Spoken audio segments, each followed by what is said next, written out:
विठ्ठल विठ्ठल विठ्ठल विठ्ठल विठ्ठल विठ्ठल विठ्ठल विठ्ठल विठ्ठल विठ्ठल विठ्ठल विठ्ठल दृष्टीपोटी पैसाची तूर आहे. आता हा शब्द फार महत्वाचा आहे. पहिल्या चरणामध्ये आवड, दुसऱ्या चरणामध्ये आता हा शब्द फार महत्वाचा आहे. आता हा शब्द काय दर्शवतो तर आता हा शब्द वर्तमान काळ दर्शवतो. आता हा शब्द आदिकाळ वाचक आहे आणि आता हा शब्द मंगल वाचक आहे. म्हणून आता हा शब्द फार महत्वाचा आहे. म्हणून आता हा शब्द आदिकाळ वाचक आहे, आता हा शब्द वर्तमान काळ वाचक आहे आणि आता हा शब्द मंगल वाचक आहे. आता हा शब्द आदिकाळ वाचक कसा आहे महाराज? समजा दिवसभर एखाद्याने काम केलं, शेतामध्ये राहला म्हणजे दुसऱ्याच्या, त्या मालकाला काय सांगतो तो, मी दिवसभर तुझ्याकडे काम केलं, आता मात्र माझा पगार पैसे दे. काय तो पैसे मागतो? कारण त्यांनी दिवसभर काम केलेलं आहे म्हणून तो अधिकाराने त्या ठिकाणी मागतो. म्हणून तुम्ही बघा या ठिकाणी आता दृष्टीपुढे आधी म्हणतात. दुसरं कारण असं आहे की आता हा शब्द वर्तमान काळ वाचक आहे. आता म्हणतो या पाठीमागचं जाऊ आणि पुढचं काय येते होईल, परंतु आता दृष्टीपुढे पैसाची तूर आहे. पाठीमाग आपलं आयुष्य खराब झालं असेल काय हरकत नाही, पण आता तरी पुढे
नका करू ना अशा आयुष्याचा. आपल्या आयुष्याचा जर नाश करायचा नसेल तर उपदेश कुठला आहे या अनुषंगाने या ग्रंथाचा जर विचार केला तर आवडे हे लोक गोजिरे सुकणे किंवा आता दृष्टी पुढे पैसाची तूर आहे. भगवंताचं जर अधिष्ठान आपल्या समोर असेल तर आपल्या आयुष्याचा नाश होणार नाही. विषय आपला चालला होता की आता हा जो शब्द आहे हा मंगल वाचक आहे, आता हा शब्द अधिकार वाचक आहे, आता हा शब्द वर्तमान काळ वाचक आहे. म्हणून ज्यावेळी ज्ञानेश्वरी पूर्ण झाली त्यावेळी निवृत्तीदार नांदेड महाराजांना त्या ठिकाणी म्हणतात, माऊली आता तुम्ही महाराजाकडे काय पाहिजे. त्यावेळी ज्ञानेश्वर महाराज सुद्धा म्हणतात आता विश्वास हा अधिकार वाचक शब्द आहे महाराज. आता हा शब्द वर्तमान काळ वाचक आहे. सगळ्यात महत्वाचं म्हणजे आता हा शब्द मंगल वाचक आहे. ज्यावेळी लग्न होतं आणि 4 अष्टका पूर्ण होतात सीमाताई, 5वी अष्टका चालू होते त्यावेळी 5वी अष्टक जे आहे ते मंगल अष्टक. सुरुवात काय आहे? वद सावधान घटिका. जेव्हा हे आपल्या तोंडावर पडतं त्यावेळेस आपण काय म्हणतो इथं कोणाचं तरी वाटलं. आता हा शब्द मंगल वाचक आहे म्हणून या ठिकाणी तुकोबाराय सांगतात आता दृष्टी पुढे पैसाची तूर आहे. काय म्हणतात महाराज? कारण भगवंताचे जर रूप आपण जर पाहिले पहिलं कच्छ कासवाचं जे रूप आहे ते पाहण्यासारखं आहे का? ते आवडलेलं आहे का? पण तरी साधू संतांना ते आवडतं. वर जे रूप आहे ते आवडतं का? ते आवडत नाही महाराज. किंवा माशाचं जे रूप आहे हे आपल्याला त्या ठिकाणी म्हणजे सतत पाहण्यासारखं आहे का? पाहण्यासारखं नाही. म्हणून तुकोबाराय सांगतात आता दृष्टी पुढे आता जसं आहे असंच आमच्या पुढे राहा. मग भगवान श्रीकृष्ण असेल, प्रभू रामचंद्र असेल यांचं वर्णन का नाही तर त्याचं कारण असं आहे महाराज, ज्यावेळी प्रभू रामचंद्रांचा कार्यकाल संपला त्यावेळी त्यांनी सुद्धा देव शरीरामध्ये सोडून दिला. म्हणजे त्या ठिकाणी ते जे सगुण रूप होतं भगवंताचं ते सुद्धा त्यांनी त्या ठिकाणी नदीमध्ये विलीन केले. भगवान श्रीकृष्णाने सुद्धा दिवे ठेवला की नाही ठेवला. पण आता असं एवढं आहे ना, आता दिवे ठेवता येणार नाही. म्हणून आता दृष्टी पुढे पैसाची चुराई म्हणून ही तुकोबाईंनी केलेली मागणी आहे महाराज. एवढी व्यापक मागणी आहे, इतकी व्यापक मागणी आहे की आपल्या अंतःकरणाची उंची वाढवणारी ही मागणी आहे. म्हणून तुकोबाईंनी मागणी केली, आता दृष्टी पुढे पैसाची चोर आहे. आपल्या अंतःकरणाची उंची वाढवायची कशी, तर ही साधू संतांकडून त्या ठिकाणी शिकण्यासारखे आहे. अंतःकरणाची जर उंची नसेल तर आपण काही मागतो महाराज, पण ते मला आहे का काही पण सुद्धा म्हणजे आपली मागणी काही पण असते, त्या मागणीला अर्थच नसतो. म्हणून या ठिकाणी तुकोबारांनी सांगितलं की आता दृष्टी पुढे पैसाची किंवा आहे. आपली मागणी साधू संतांची मागणी याच्यामध्ये फरक आहे. आपली मागणी संकुचित असते. म्हणून गौतम बुद्धांच्या जीवनातला एक प्रसंग सांगतो. असेच उन्हाळ्याचे दिवस होते आणि तीर्थयात्रा करत असताना त्या ठिकाणी गौतम बुद्ध एका वस्तीवर आणि आल्यानंतर त्यांना आता कितीही झाला संन्यासी तरी संन्यासी असो साधा असो त्यांना म्हणजे ते मधुकरी जी आहे ती पाहिजेच ना महाराज. स्तोकन राशीत ग्रासन देह वरती तयार ग्रहण न तिष्ठे वृत्ती माधुकरी गेली. माधुकरी वेगळी आणि भीक वेगळी. म्हणून साधू संत जी मागतात ते मधुकरी मागतात महाराज. आणि काय मागतात महाराज, मधुकरी मागतात. भीक नसेल म्हणून मधुकरी वेगळी आणि भीक वेगळी. तर गौतम बुद्ध त्या वस्तीवर आले, त्यांना भूक लागली म्हणून त्या एका पर्वताने केले आणि म्हटले भिक्षांदे किंवा मधुकरी त्या ठिकाणी मला पाहिजे म्हटल्यानंतर ती आजी होती महाराज. एक 60-65 वर्षाची आजी होती. ती त्या पर्वतामध्ये आली, त्या ठिकाणी उभी राहिली. आल्यानंतर म्हटलं सकाळी आला, अजून स्वयंपाक झाला नाही.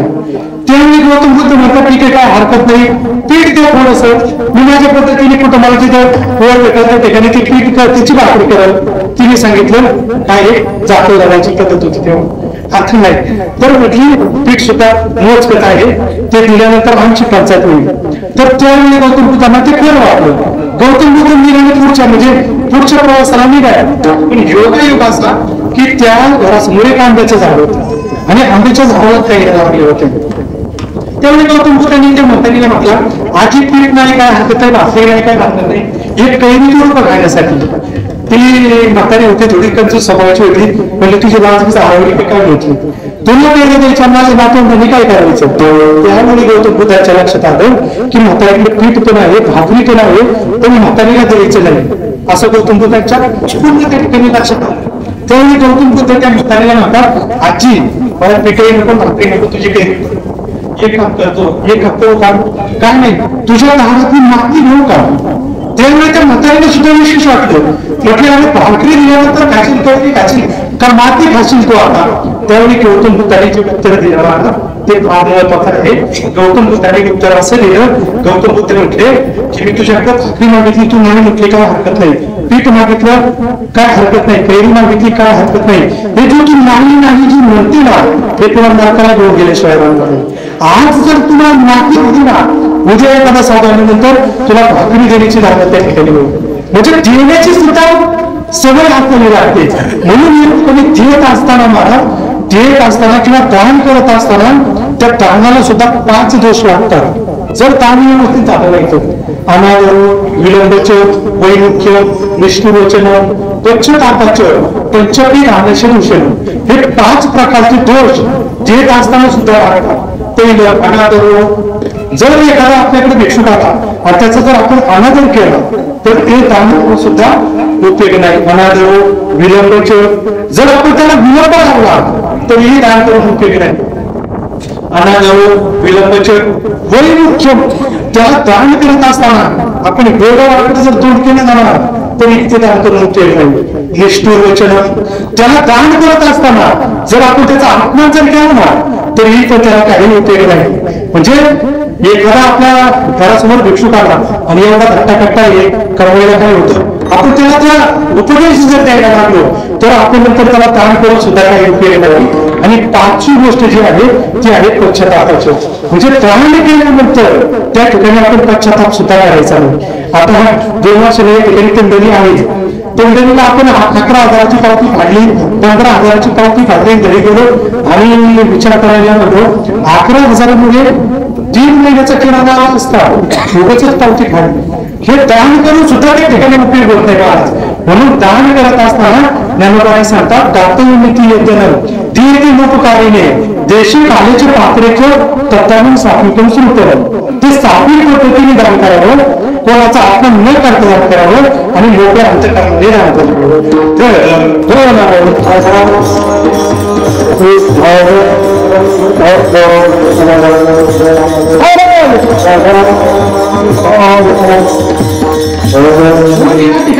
सांगतात आता दृष्टी पुढे ऐसाची तूर आहे का तू असा म्हणजे माझ्या दृष्टीसमोर उभा राहा.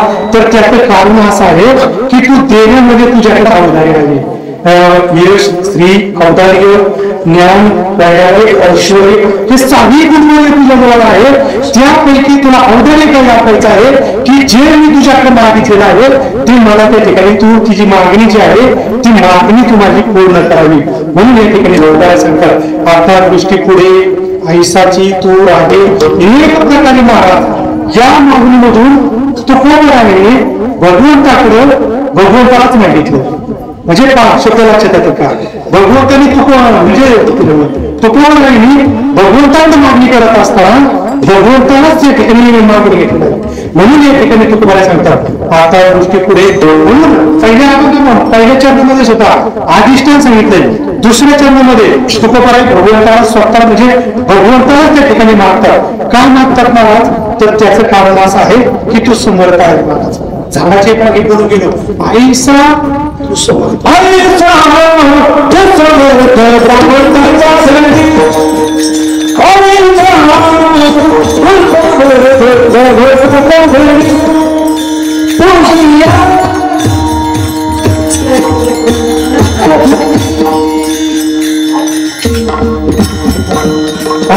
तू समर्थ ब्रह्मांडाचा धनी तू ब्रह्मांडाचा धनी आहे आणि त्यामध्येही पण तू समर्थ आहे. म्हणून या ठिकाणी तुकोबराय भगवंताचीच मागणी त्या ठिकाणी करतात महाराज. म्हणून तुकोबरायांना विषय आवडत नाही असं नाही महाराज. तुकोबरायांना विषय सुद्धा आवडतात महाराज. विषय जो त्यांचा झाला नाही. तुकोबरायांना वाचणं आवडत नाही असं नाही. तुकोबरायांना वाचणं सुद्धा आवडतात महाराज. देवाची चित्ती त्याची संगती ऐसे आवडते म्हणा केवळ वाचना. तुकोबरायांना विषय पण आवडतात वाचना पण आवडतात पण कोणाच्या अनुषंगाने आवडतात आवडे हे रूप म्हणजे त्याच्याच अनुषंगाने ते आवडतात. म्हणून तुकोबरायांनी दुसऱ्या चरणामध्ये भगवंतालाच त्या ठिकाणी मागून घेतलेला आहे. का मागून घेतलेला आहे महाराज तर आराध्याचा प्रसंग सांगतो की ज्यावेळी विश्वामित्र त्यांनी एक यज्ञ करावा आणि यज्ञ केल्यानंतर त्या ठिकाणी त्या यज्ञामध्ये ते रावणाला काही सहन झालं नाही महाराज. आता हे रावणाच्या जातीचे भरपूर आहे. एखादं चांगलं काम करायचं म्हटलं की ते आलेच म्हणून समजायचं. सत्ता करायचा म्हटलं तर काहीतरी त्या ठिकाणी पुढे राहणार होते. तर ते विश्वामित्र होते. त्यांनी मारीचाला सांगितलं. मारीच म्हणजे त्या रावणाचा नाव. त्या रावणाने मारीचाला सांगितलं की विश्वामित्रांचा जो यज्ञ होतो तो यज्ञ पूर्ण होता कामा नये. काय करायचं ते करा. तर तो यज्ञ आता यज्ञ पूर्ण झाला असता या रावणाला काही फरक पडणार होता तर सांगितलं तो यज्ञ पूर्ण होऊ द्यायचा नाही मला. तर त्यामुळे तो मारीच काय करायचा ते मांसाचे तुकडे वगैरे आणून त्या यज्ञामध्ये टाकायचा. आता विश्वामित्राचा अधिकार एवढा मोठा आहे. इदम शास्त्रम इदम ब्रह्मदम शाखागती शाखागती म्हणजे ती शाखाही देऊ शकत होते आणि युद्ध करू शकत होते. एवढं सामर्थ्य ते विश्वामित्र होतं. पण जर तसं जर केलं असतं तर आपला यज्ञ भंग होईल. म्हणून त्यांनी तसं काहीच केलं नाही. मग काय करायचं आता यासाठी आपल्याला मदत जी मागायची आहे ती या देशाचा चक्रवर्ती राजा जो होता तो दशरथ राजा. त्या दशरथ राजाकडे विश्वामित्र आले आणि विश्वामित्र दशरथ राजाकडे आले आणि आल्यानंतर विश्वामित्र दशरथ राजाला सांगतात की माझं थोडस काम आहे. माझी थोडीशी तुमच्याकडे मागणी आहे. मला तुमच्याकडून काहीतरी घ्यायचंय. त्यामुळे दशरथ राजाने विचारलं काय पाहिजे तुम्हाला. काही पण मागा. त्यावेळी विश्वामित्राने सांगितलं मला काहीच नको मागा. मला तुमचे जे दोन मुलं आहे ना पहिला मोठा प्रभू रामचंद्र आणि दुसरा मोठा लक्ष्मण हा काही काळापुरता मला माझ्या सानिध्यात पाहिजे. माझा जो यज्ञ चाललेला आहे त्या यज्ञाचं रक्षण करण्यासाठी हे दोन मुलं मला त्या ठिकाणी पाहिजे. आता दशरथ राजाला हसू आलं महाराज. महाराज काय मागितलं तुम्ही. अहो मी चक्रवर्ती राजा आहे. मी देवांना मदत केली, तुम्हाला मदत करणार नाही का?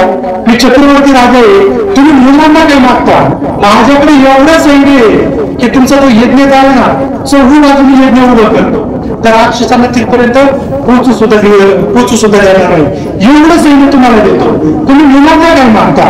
आणखी तुम्हाला काय मागायचं असेल, काही धन संपत्ती जर मागायची असेल ती मागा, ती मी तुम्हाला द्यायला तयार आहे, मुलांना काय तुम्ही मागता? त्यावेळी विश्वामित्राने जे उत्तर दिलं ते फार महत्वाचं आहे. विश्वामित्राने सांगितलं, तुम्ही सैन्य द्या तेवढी तुम्ही समर्थ आहात, तुम्ही संपत्ती द्या तेवढी संपत्ती सुद्धा तुम्ही, म्हणजे पाहिजे तेवढी संपत्ती द्या, पण याची मला काही गरज नाही. कारण सांगत असताना विश्वामित्र सांगतात की 4 अनर्थ म्हणजे 4 गोष्टी एकत्र आल्यानंतर अनर्थ होण्याची शक्यता असते. कुठल्या कुठल्या? विश्वामित्र सांगतात, येऊन धनसंपत्ती प्रभुत्व विवेकतः एक मपेक्षा चतुर्थ की एक अनर्थ आहे, चतुर्थ की अनर्थ आहे. थोडासा विषय हवा, पण आपण मुद्दा असा आहे की 4 गोष्टी एकत्र आल्यानंतर त्या ठिकाणी अनर्थ घडत असतो. विश्वामित्र सांगतात की येऊन ज्यावेळी तारुण्य येतो, त्या तारुण्याच्या बळावर मनुष्य एवढा उन्नत झालेला असतो की काही करायला त्या ठिकाणी तयार होत असतो. म्हणून येऊन जर असेल, तारुण्य जर असेल तर त्या ठिकाणी अनर्थ घडण्याची शक्यता असते. दुसरी गोष्ट सांगितलं, धनसंपत्ती. जर धनसंपत्ती जर आपल्याकडे आली तर त्या ठिकाणी अनर्थ घडण्याची शक्यता असते. जसं भागवतामध्ये 15 अनर्थ सांगितले महाराजांनी. स्तेम, निस्तान, उत्तम दवा, कामा, क्रोधा, स्मयमदा, वेदो वेदो, विस्वदा, विस्पर्धा, वेविलीच, हे 15 अनर्थ त्या ठिकाणी सांगितले. कुठले कुठले पुन्हा माझं चोरी, हिंसा, दंभ, काम, क्रोध, गर्व, धर्म, भेद, वैर, अविश्वास, स्पर्धा, द्वेष, स्त्री, मद्यपान, असत्य, किती झाले? 15 झाले. म्हणजे 15 अनर्थ त्या ठिकाणी धनाच्या पाठीमागे असतात. म्हणून त्या ठिकाणी विश्वामित्राने सांगितलं की हे जर धन जर आलं तर त्याच्या पाठीमागे अनर्थ येण्याची शक्यता आहे. तिसरी गोष्ट सांगितली त्या ठिकाणी विश्वामित्राने, प्रभुत्व म्हणजे जर पद जर आलं तर त्या ठिकाणी अनर्थ घडण्याची शक्यता आहे. जर नाही समजलं तर आता पेटचं तुम्ही उदाहरण त्या ठिकाणी पाहू शकता. पदाचा वापर कसा त्या ठिकाणी केला जातो, कसं त्या ठिकाणी जीवन सांगलं जाते, सामान्य माणसाला कसं मारलं जातं, म्हणजे हे कशाने घडतं महाराज? ते फक्त पदाने घडलं महाराज. म्हणजे प्रभुत्व पद आलं की त्या ठिकाणी अनर्थ घडत असतो. आणि 5वी गोष्ट जी आहे विवेकता. जर बुद्धी जर असेल आणि त्या बुद्धीचा जर चांगला वापर नाही केला तर त्या ठिकाणी अनर्थ घडण्याची शक्यता असते. म्हणून ज्ञानोबा आणि ज्ञानेश्वरीमध्ये सुद्धा वर्णन करत असताना सुद्धा असं केलं का, जाणतेने गुरु बचिजे तेने कृत कार्य, जाणता जो आहे त्याला गुरुची गरज आहे. एक म्हणजे आपल्याला म्हणजे गुरु नसेल तरी काय हरकत नाही मला, पण जो जाणता जो आहे त्याला त्या ठिकाणी ज्ञानाची गरज आहे किंवा गुरुची गरज आहे. जो जाणता आहे, जो ज्ञानी आहे त्याला त्या ठिकाणी गुरुची गरज आहे. आता तो पाठीमागे मारलेला लागेल, एवढा हुशार होता, एवढा ज्ञानी होता, पण ज्ञानाचा वापर कुठे केला त्यांनी? त्या अमेरिकेशी त्या ठिकाणी संघर्ष किंवा अमेरिकेबरोबर युद्ध करण्यासाठी केला. काय झालं महाराज? गेला केला. म्हणजे ज्ञान जर असेल आणि त्याचा योग्य वापर जर नाही केला तर त्या ठिकाणी अनर्थ घडत असतो. म्हणून विश्वामित्राने सांगितलं, तुझ्याकडे सगळं काही असेल परंतु प्रभू रामचंद्रांकडे येऊन पण आहे, तारुण्य आहे, त्याच्याकडे धनसंपत्ती आहे, त्याच्याकडे पद म्हणजे ते राजकुमार आहे आणि विवेकता म्हणजे बुद्धिमान सुद्धा आहे, परंतु त्याच्या घाई कुठलाही दोष नाही. म्हणून मला त्या ठिकाणी रामचंद्राचे आणि हे तुकोबाई सांगतात, आता दृष्टी पुढे आयुष्याची कोण आहे, जो मी खुद तुझं पाहिजे पाडुळ्याला, हेच तुकोबाई सांगतात की तुझ्या घरी एकही दोष नाही. असं तर काय आहे त्या ठिकाणी गुणच आहे. म्हणून जर तुझं अधिष्ठान जर मला लागलं, तुझी संगत जर मला लागली तर माझा म्हणजे जो परमार्थिक जो प्रवास आहे तो त्या ठिकाणी सिद्धी केल्याशिवाय राहणार नाही. म्हणून त्यासाठी तो परमार्थ जो आहे तो परमार्थ करण्यासाठी जी मला चटक लागलेली आहे ती आता हा जीव जाईपर्यंत सुटू शकत नाही. तो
नागरीची बेर ते जीवन सोयी आयसे आहे लांचा या शब्दाचा म्हणजे जो अर्थ जो आहे तो आहे चटक माझ्या मनाला चटक लागली काय चटक लागली की फक्त तुला पाण्याची चटक लागली मग तिची चटक जी असते महाराज चटक कोणी लागते महाराज जो व्यक्ती माणूस असतो ना त्यांना चटक लागलेली असतो म्हणजे पाण्याची चटक लागली जाते तंबाखूची चटक लागली जाते या ठिकाणी सुद्धा तुम्ही चटक कारण व्यसन जे असतं व्यसन हे काही म्हणजे शक्यतो सुटलं जात नाही हे आता फार लईच म्हणजे डॉक्टरनी सांगितलं आता जर तुम्ही घेतलं तर तुम्हाला जावं लागेल तर ऐकलं नाही तर ते पण ऐकते नाही महाराज म्हणजे हे लांचामध्ये शब्द जो आहे हा अशा अनुषंगाने आहे लांचामध्ये म्हणजे चटक लागली माझ्या मुलाला चटक लागली आमची चटक अशी लागली की आपण माझा जीव जरी गेला तर ही ती चटक जी आहे ती त्या ठिकाणी सुटणार नाही म्हणून लांचामध्ये म्हणून लागलीची गोळी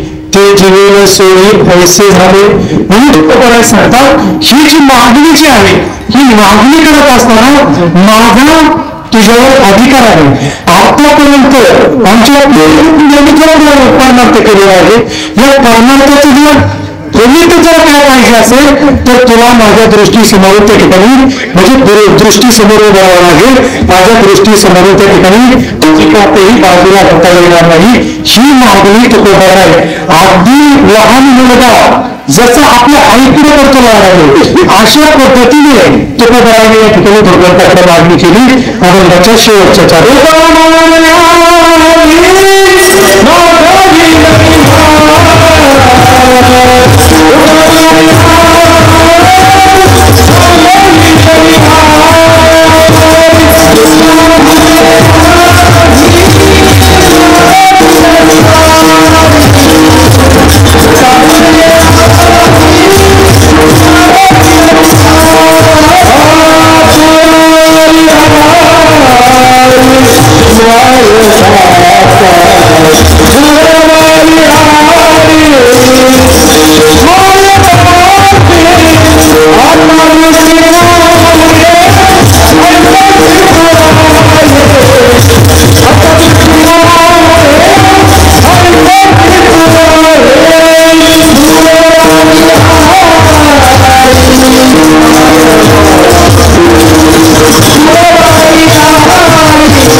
जे मी तुझं काही करा हे शेवटच्या चरणामध्ये तुम्हाला सांगायला तुका म्हणे आम्ही मागणी गरवाणी पुरवाणी आई मारे बापे आम्ही लहान मुलाप्रमाणे अति लढीवाळप्रमाणे तुझ्याकडे जी मागणी केली आहे तुझा भूतकरण जे आहे हे आईचं आहे ती मागणी आमची पूर्ण कर परंतु मागणी करत असताना त्या मागणीमध्ये सुद्धा दर्जा असावा माझी गीता करेल दुःख संताची दिनावी पाळीया वेळी समाजा लोकांचे पुढे यावी मी ही तुकड्याच्या लोचनाने गांजण्यासाठी राहावी चोख व्यवहारात मजा मी मला वाटून घ्यावी या काही नको एवढी दे पांडुरंगा याचसाठी मागेला तुझ्या दारात रंगा अशी मागणी करायची की त्या मागणीला सुद्धा दर्जा असावा असा दर्जा या तुमच्या मागणीमधून तुम्ही आम्हाला एक उपदेश देऊन गेला आहोत आपली मागणी करत असताना ही संकुचित नसावी म्हणून या ठिकाणी तुकोबारायांनी जो अभंग आपल्या समोर म्हणजे तुकोबारांचा जो अभंग आहे तो मी माझ्या मतीप्रमाणे सुंदर होणार साधू संतांनी ज्या लोकांनी कृपा केली पद्धतीने सोडवण्याचा अल्पसा प्रयत्न केला या अभंगाचा असाच अर्थ होतो असे आपली या ठिकाणी संपलेले आहेत नका तर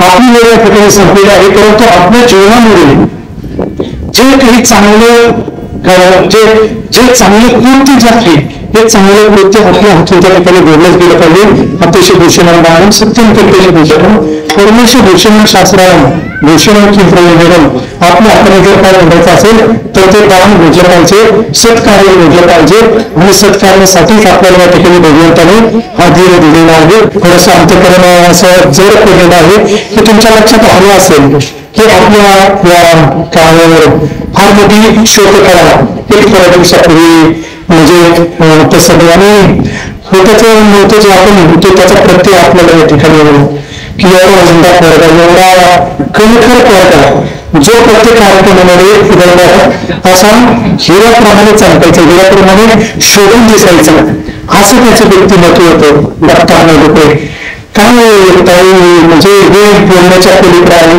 मला वाटतं म्हणजे डॉक्टर करायचा पण बोलणं जर काम येत असेल तर मग आता बोलायचं त्यामुळे शांत असं की डॉक्टर हा हुनरी पैदा होतो आणि त्याच्या जाण्याने निश्चितपणाने ते ठिकाणी महाराज असेल किंवा कुटुंब असेल बरोबर या ठिकाणी आपली ज्याच्यावर ही वेळ येते महाराज त्याला कळतं दुःख किती तीव्र असतं आम्ही सुद्धा त्या दुःखातून गेलेलो आहे परंतु कुठेतरी आपल्याला भगवंतांनी देह दिलेला आहे त्या देहाचा म्हणजे आपल्याकडून भगवंताची काहीतरी वेगळी इच्छा असेल म्हणून आपण त्या ठिकाणी जीवन जगलं पाहिजे आपल्याकडून एखादा गेला म्हणजे सगळे संपलं असं नाही त्याचं स्मरण करायला किंवा त्याचे पूर्ण करण्यासाठी करायचे भगवंतांनी आपल्याला असं म्हणायला हरकत नाही असं या ठिकाणी दत्तांना डोकरे यांना सहभागी आपण आता जे उत्तर दिल्यानंतर सगळ्यांनी थोडं म्हणजे त्या मेणबत्तीच्या लाईटी बंद करायच्या मेणबत्त्या पेटवायच्या आणि पसरल्याने दत्तांना या ठिकाणी सहभागी दिवायची या ठिकाणी माऊली महाराष्ट्र निर्माण जगद्गुरु तुकोबाराय श्री सद्गुरु संत महाराज बाबा पंडितजी बाबा यांची चरणी होऊन आपला सर्व श्रोतेला अभिवादन करून या ठिकाणी सेवेला पूर्ण जय